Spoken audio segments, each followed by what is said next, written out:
Hey, it's your old buddy Rick N9GSU with another first look video. I've been a ham radio operator for 35 plus years, so I've had a few radios in my hands. And these first look videos are not instructional videos to teach you how to operate a certain radio, but rather my impressions as a long-time ham who has used a lot of radios.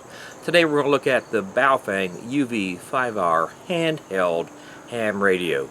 This is a 2-meter 440 VHF UHF dual band ham radio.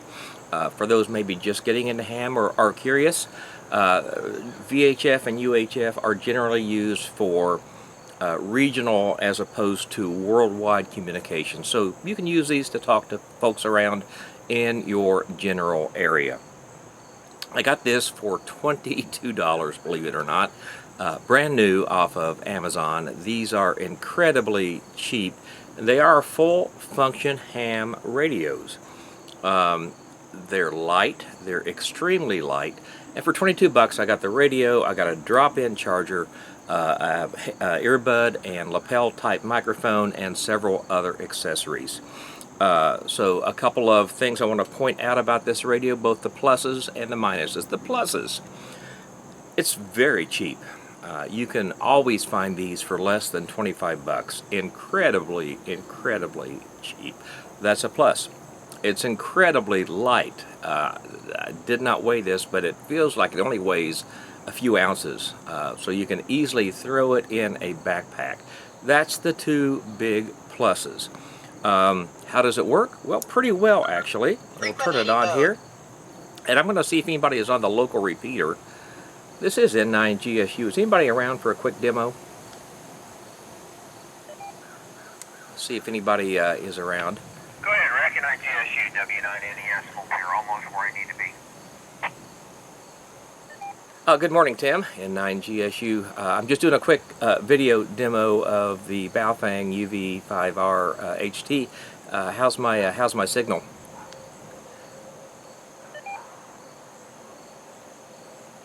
N9GSU, W9NES. Looks good. Sounds good.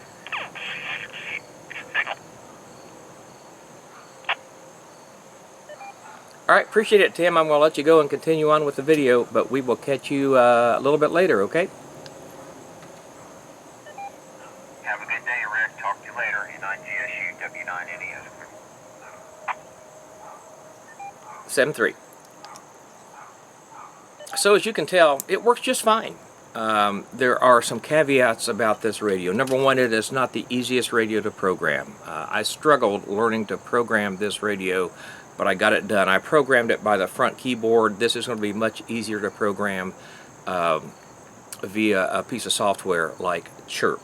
Number two, it doesn't do well in high noise environments, and I don't mean auditory noise, but if you're in a very urban setting where there's a lot of different transmitters around, TV, radio, paging, fire, police, EMS, it overloads this receiver really well. And I'll be honest, I've had great luck with this little radio in rural settings where there's not a lot of that going on, but if I'm driving through downtown Indianapolis, I may as well not even try to use this one. It's almost unusable. So if you do most of your operating in an urban environment, this is not the radio for you. A plus side of it is that it is so cheap, you don't have to worry about something happening to it. You all know that I do a lot of operating in parks. Big fan and big user of the Parks on the Air program. So, you know, if I put this on top of my car and end up driving away and it smashes to the ground in a bazillion pieces, it's not a big deal. I can replace it. My main HT costs several $100s. I don't want to do it with that one. So it is easily replaceable. Somebody posted on a forum the other day, this is the best thing that's ever happened to ham radio.